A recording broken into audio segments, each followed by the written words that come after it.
Welkom by die Ligpunt Kerk podcast. As Ligpunt Gemeente is dit ons begeerte om God te verheerlik deur disippels te wees wat disippels maak en 'n kerk te wees wat kerke plant. Geniet hierdie week se preek.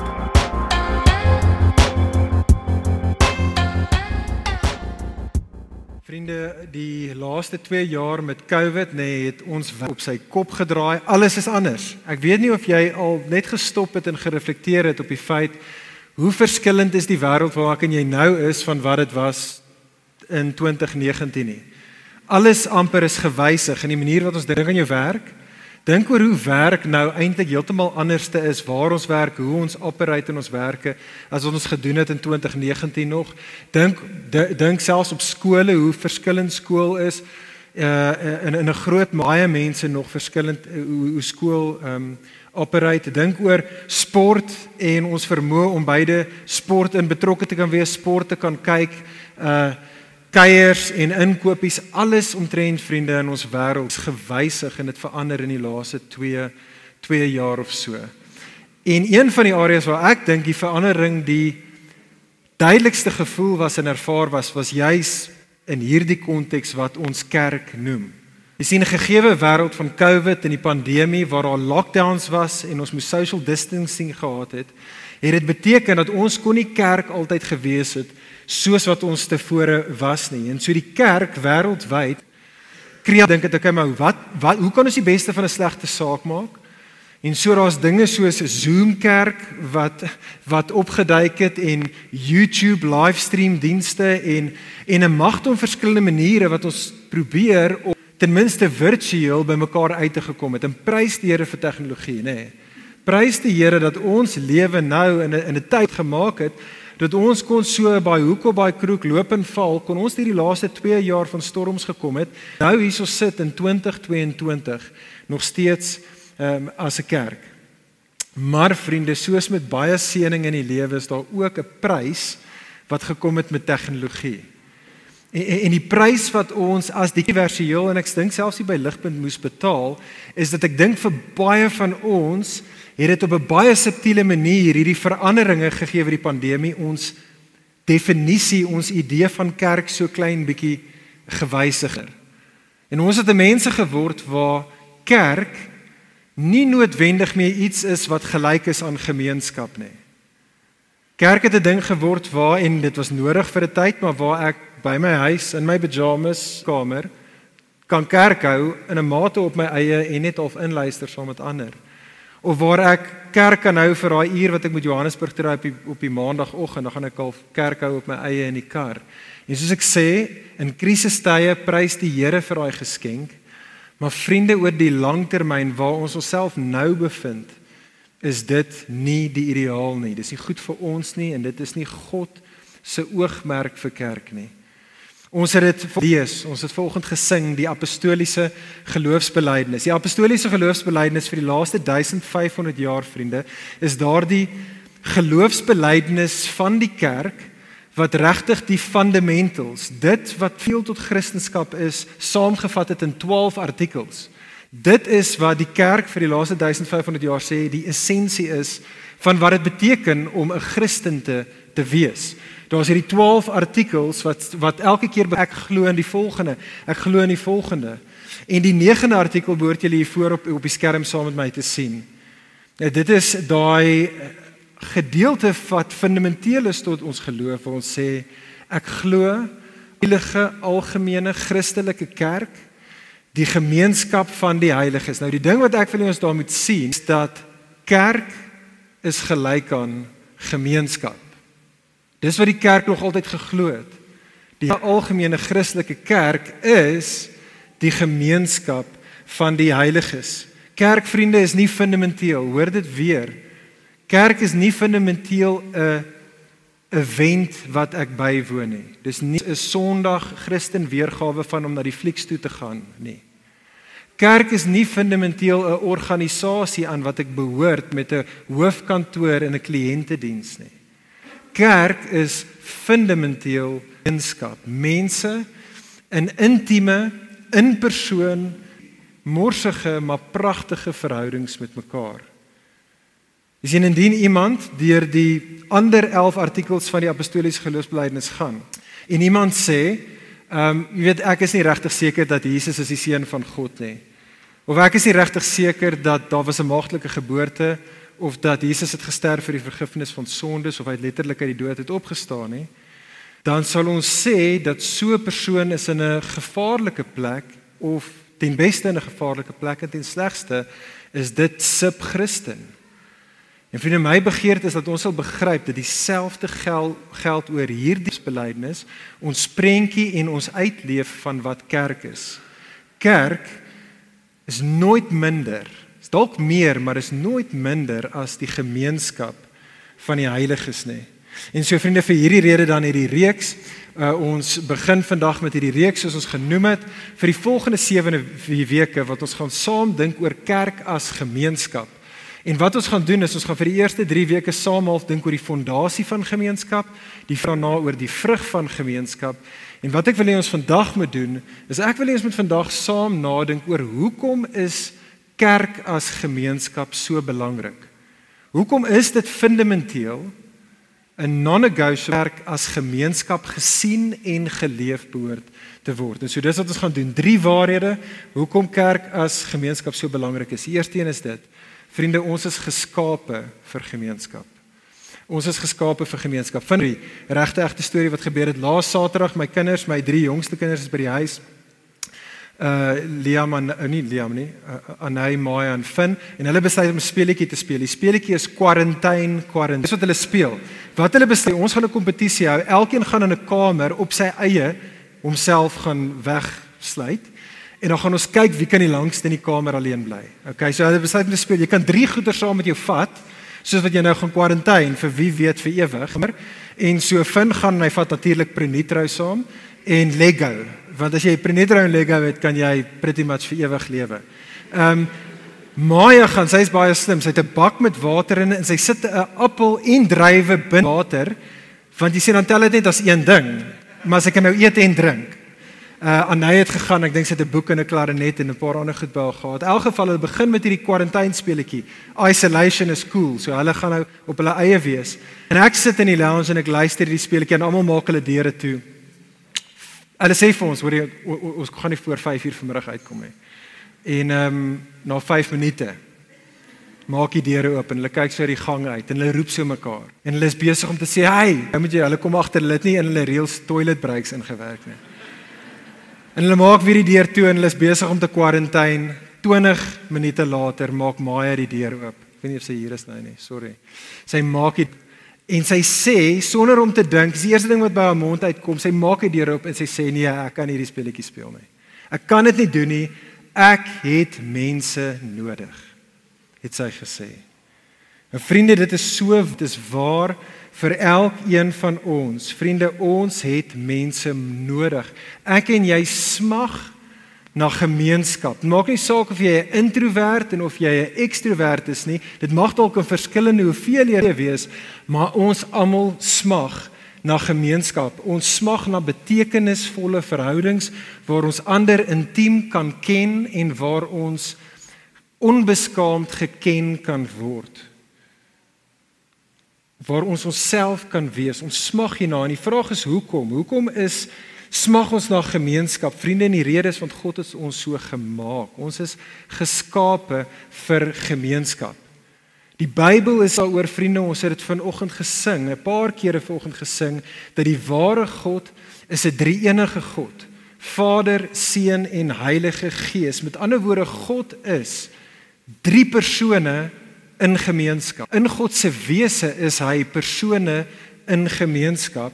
Deel te sien, as jy vinnig die blaadjie by die rand sal hê, dit is wat ons al gesien het, selfs in 1 Johannes hoofstuk 1, daarso in vers 2 reeds, sien ons word Jesus skryf as die ewige lewe. Jesus is die ewige lewe wat voor die skepping van die wêreld in verhouding was met sy Vader, sê Johannes. In vers 3 sê dit pertinent dat die is die een wat van alle ewigheid af gemeenskap met die Vader geniet het.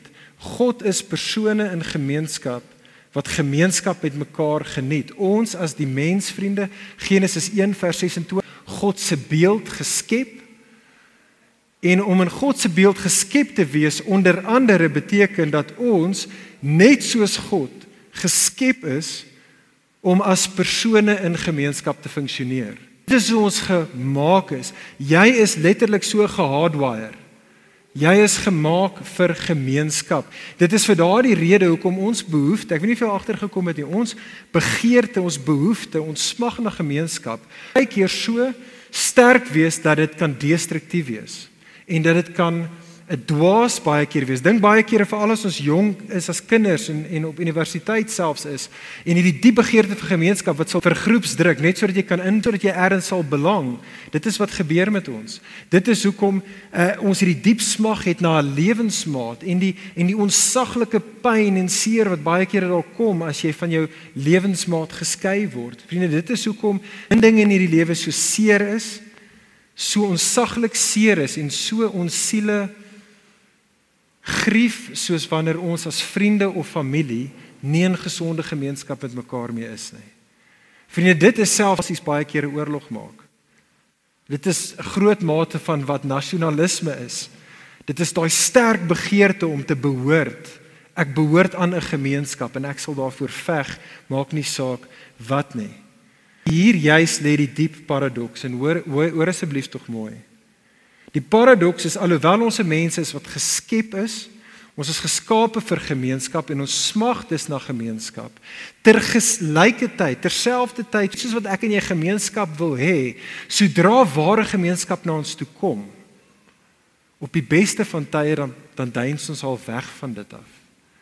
Ons probeer wegkruip van ander mense baie keer half op 'n aarde van wie ek regtig is probeer hou. Wat ons selfs doen, juis, ons smag na gemeenskap en juis die met wie ons in verhouding staan is so baie kere die mense wie ons die seerste maak.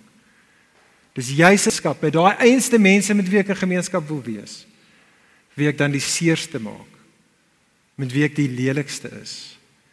Die vraag is, hoekom doen ons dit? Hoekom doen ek dit? Hoekom doen jy dit? Hoekom is ons so, vriende? Die rede is, sê die Bybel, want sonde. Want sonde. Die storie van die Bybel, vriende, begin met die prentjie van die mens in perfekte gemeenskap.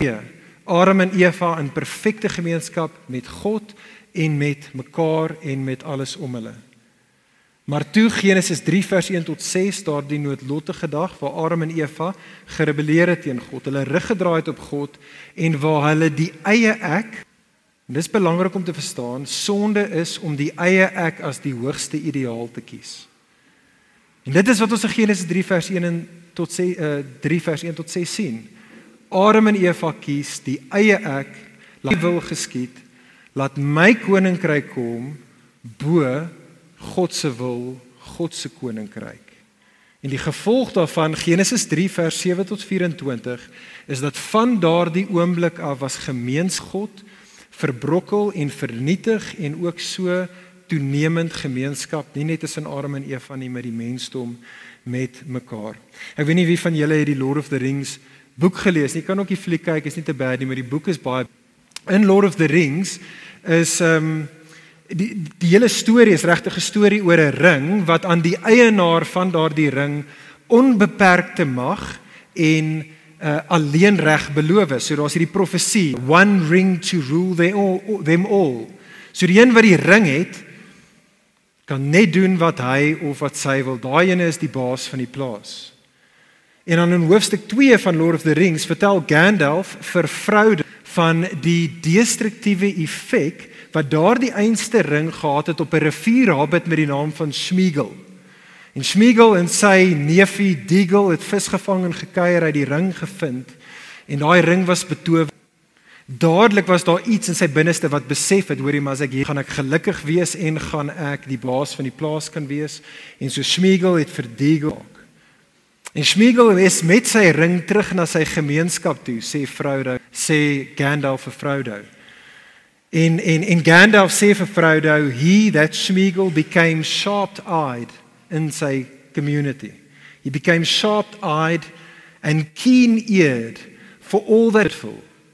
The ring had given him power, The ring had given him power according to his stature. En Gandalf vertel vir Frodo hoe stadig maar seker Sméagol daar in sy gemeenskap toe uitgebuit het en ander seer gemaak het. Soveel so dat hulle sy naam verander het vanaf Sméagol na Gollum toe, want jy sien Sméagol het toenemend minder Hobbit en meer monster begin word. Uiteindelik het hulle hom uit die gemeenskap uitgewerk en hy was op sy eie. Son, vertel Gandalf, wat op Sméagol geskyn het hy begin haat. En hy het sy vuis geswaai vir die son en hy het gaan wegkruip op sy eie onder in die spilonk van die Misty Mountains. Hy het net toenemend monster geword, toenemend afgesonder geword, toenemend alleen geword. En vriende, die punt, die pragtige rede hoekom my boek so kragtig is, vriende, want dit is wat sonde doen in my en in jou en in ons. Sonde is ek en jy wat begryp dat ek kan die eie ek laat seevier en ons smag daarna en soos wat ons dit doen, het dit 'n vernietigende invloed op ons en op almal om ons. Sonde doen aan ons. Vriende, die ironie van die leuen van die slang in Genesis 3 is dat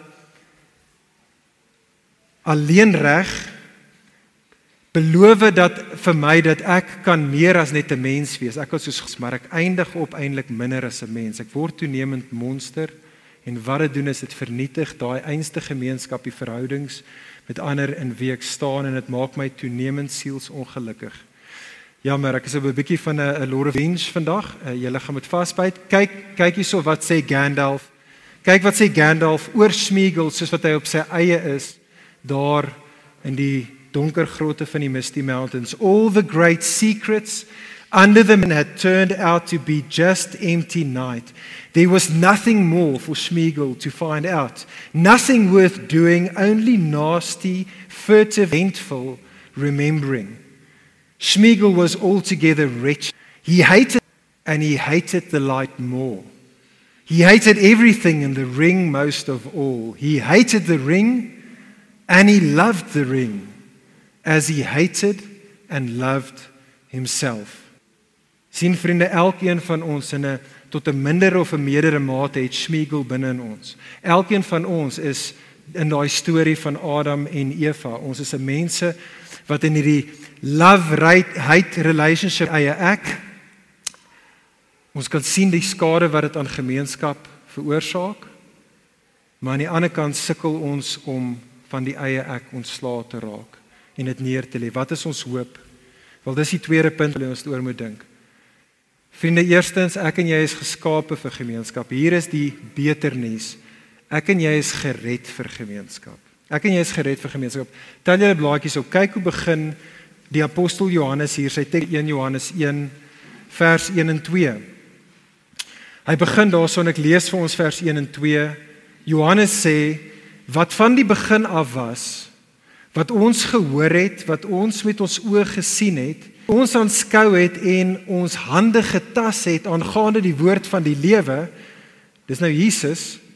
En dan sê hy, en die lewe is geopenbaar en ons het dit gesien en ons getuig en verkondig aan julle die ewige lewe wat Vader was en wat aan ons geopenbaar is.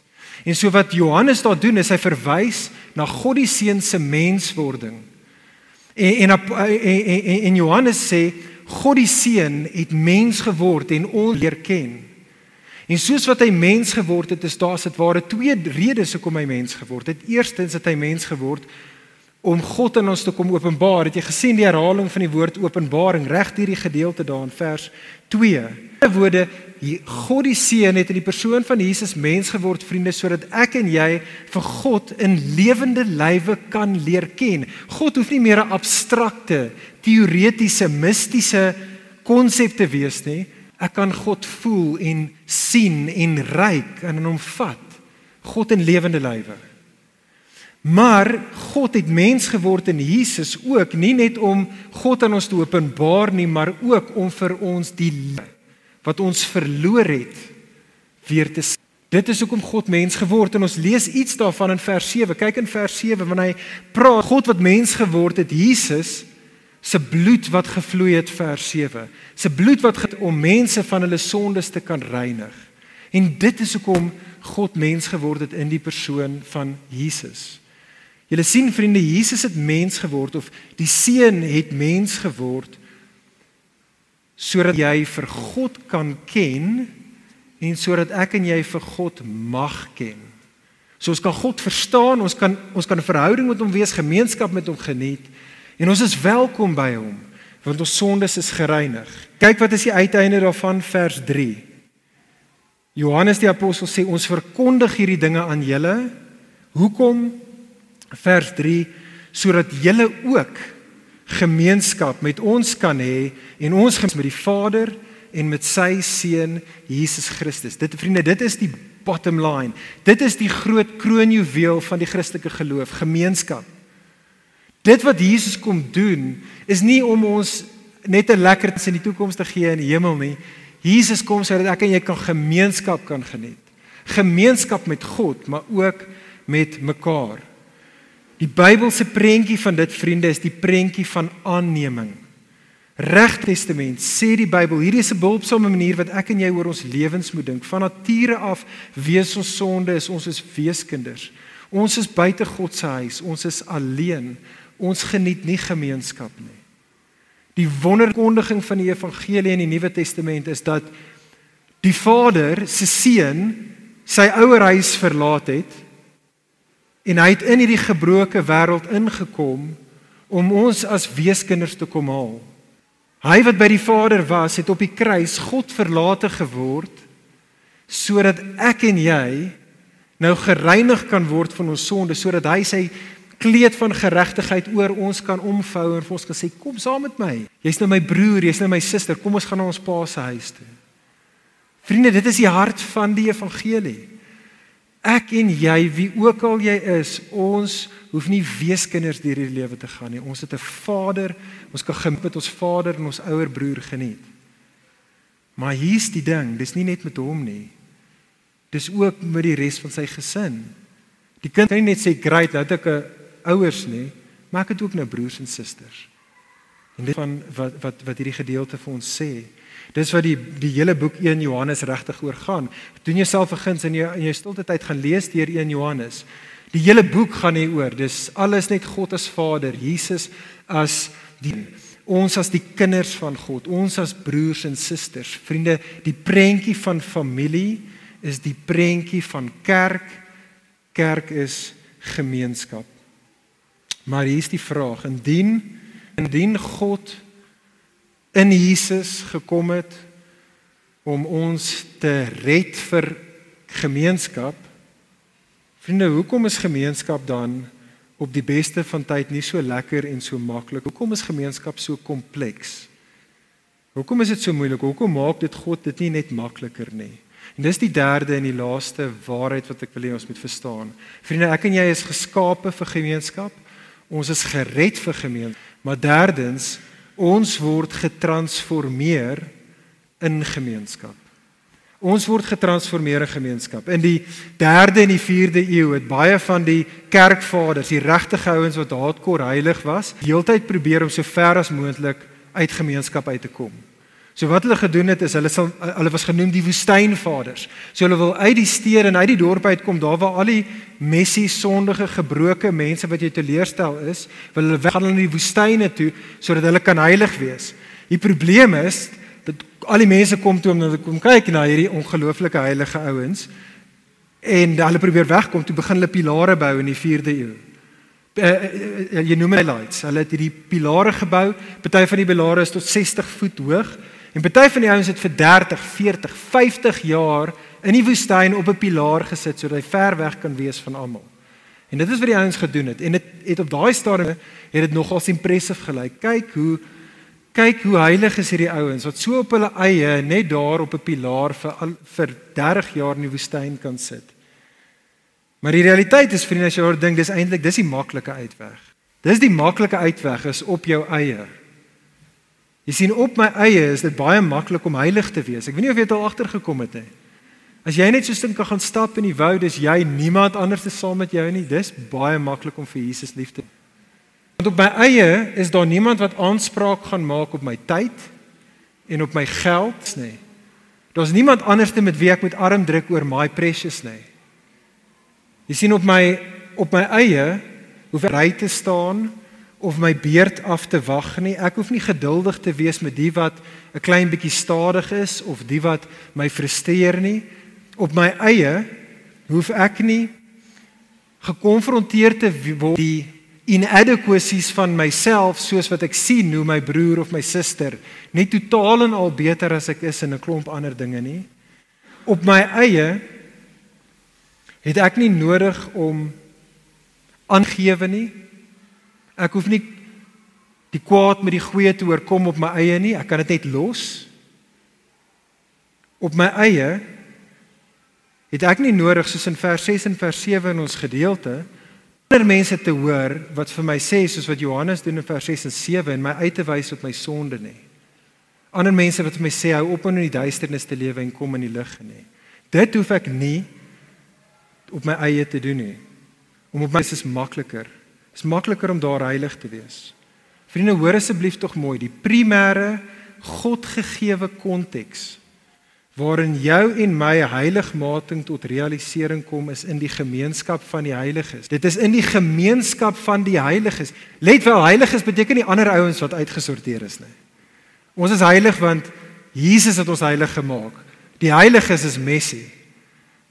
Maar hierdie is die primêre konteks vir ons heiligmaking, want jy sien, dit is hier binne gemeenskap met ander waar ek gekonfronteer word met die eie ek. Waar ek gekonfronteer word met die eie ek en waar ek God nie net in abstrakte teorie terme moet aanbid nie, maar waar ek God nou aanbid soos wat ek God in persoon in die ander ontmoet en leer ken. Dit is hoekom die groot gebod sê, ware aanbidding is jy met die Here met jou hele hart en jou hele siel, Matteus 22, en gelyk hieraan is jy met jou naaste lief hê soos jouself. Dit gaan saam. Om vir God te aanbid is om jou naaste lief te hê soos jouself. Dis taaf, dis moeilik. Dit is wat ons nodig het om meer soos Jesus te word.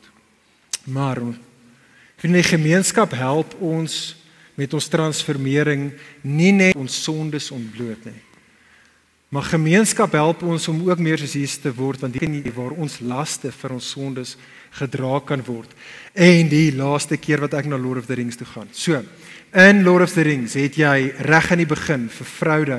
Frodo besef dat hy word geroep die ring na Mount Doom toe te vat. Hy kan dit nie vir iemand anders te gee nie, hy moet daai ring gaan laat vernietig word.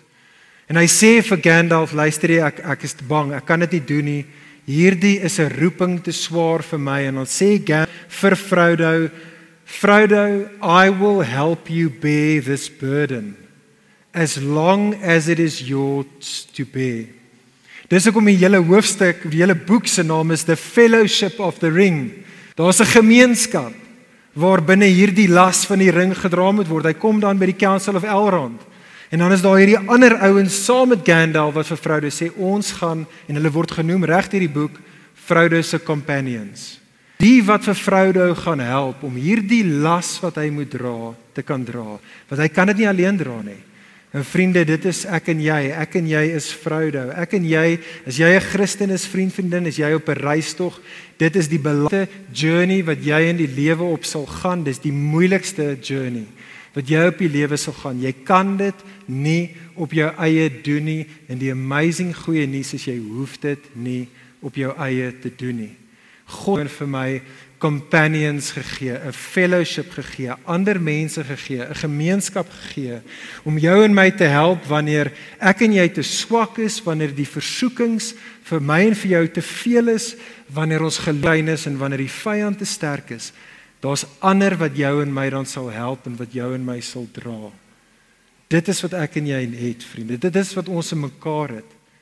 Dit is die punt van kerk. Die punt van kerk is dat ons in saam sal wees, dat ons vir mekaar sal bid, dat ons mekaar sal bemoedig, dat ons mekaar sal aanspoor, sodat ons almal op die einde by die eindstreep, by die wenstreep sal uitkom.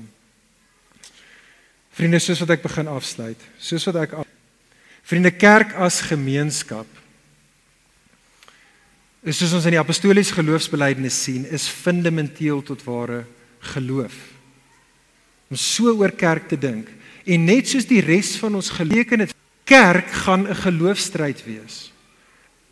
dit is vir my soos vir almal klik nie. En vir my en vir elkeen van ons is daar baie kere wat ons voel luister hier, ek is moeg, ek is te besig, ek het nie tyd vir kerk, ek is nie lus vir kerk nie, ek is nie gelukkig met kerk nie. Vriende, kerk as gemeenskap is 'n geloofstryd. Dit is iets wat ek en jy moet fight, net soos wat ek en jy moet aanhou fight om agter Jesus aan. Dit is deel vir jou en vir my om agter Jesus aan te stap. Maar ek wil hê ons moet verstaan alhoewel dit 'n geloofstryd is dit die goeie lewe. Kyk aan vers 4. Moenie vers 4 in ons gedeelte mis nie. Dan sê daar in vers 4 dat hy skryf juis hierdie dinge oor hoe God in Jesus ons in gemeenskap met hom en met mekaar bring. Hy skryf hierdie dinge, vers 4, ons skrywe hierdie dinge aan julle sodat leidskap volkome kan wees. Vriende, hierdie is waar die goeie lewe gevind word, in gemeenskap met God en in gemeenskap met God se mense. Kerk is 'n familie, moet dit nie Ligpunt? Kerk is 'n familie wat beteken dat ek en jy is nie hier omdat ons dit verdien of omdat ons goed genoeg is of omdat ons plek by die tafel gekoop het nie. Ons is hier want hier ons 'n plek by die tafel met sy bloed gekoop. En ons is 'n familie. En omdat ons 'n familie is, beteken dit dat hierdie is die safe space. En as dit nie in die verlede was nie, mag 2022 hierdie die safe place wees. 'n Plek om te werk nie, ons kom om op te hou te werk. Kerk raak die plek waar ek nie kom om myself te bewys of te presteer nie. Dis die plek waar ek kan ontspan. Want dit is 'n familie, dit is 'n mense. Ek hoef nie hier targets nie, ek hoef nie hier die wêreld te verander nie. God is besig om my hier te verander in verhouding met ander. En kerk is companions. Dit is hoe ek wil hê ons in 2022 oor Ligpunt moet dink. Ons is mense wat daar vir mekaar is, soos wat ons op pad is na die nuwe hemel en die nuwe aarde toe. En so hierdie is die goeie lewe waar ons mekaar kan help en bemoedig en versterking kan bystaan. Vriende, mag dit waar wees van ons in 2022. Mag die Here vir ons 'n prentjie gee van kerk, nie 'n event nie, nie 'n instansie nie. Mag ek en jy in verwondering wees oor hoe bevoorreg ons is om mekaar te kan hê, soos wat ons hoop.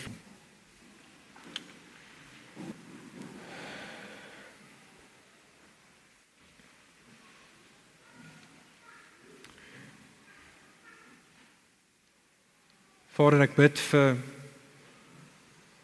myself en ek bid vir hierso sit, elkeen wat hom of haarself geskaar het by hierdie geloofsgemeenskap Ligpunt. Here, ons vra U om ons te vergewe. Magte maniere wat die eie ek gemeenskap nie net met U nie, maar gemeenskap met mekaar in die verlede en selfs in die Here seermaak. Here, ons weet ook vir dit is daar eniging by Jesus te vind. En so Here, ons kom na U toe en ons smag, Here, dat U ons nie net deur Jesus sal vergewe nie, maar dat U ons sal toenemend sal verander. En Here, ek bid vir ons as 'n gemeenskap in 2022, Here, dat ons met die wêreld wat ons roep om besig te wees, nie kerk op daai lysie sal sit, as net nog iets wat ons op ons to-do-lys van klaar besig wees moet aftik nie. Here, maak veilige hawe, familie, companions, soos wat ons die goeie lewe met U en met mekaar geniet. Here, vir dit om te gebeur, Here, is daar 'n diep werk deur die Gees nodig, en elkeen van ons nodig. Here, U is die een wat ons aan U verbind het, en U is die een wat ons aan mekaar verbind het. Sal U dit toenemend kom doen, ook in 2022.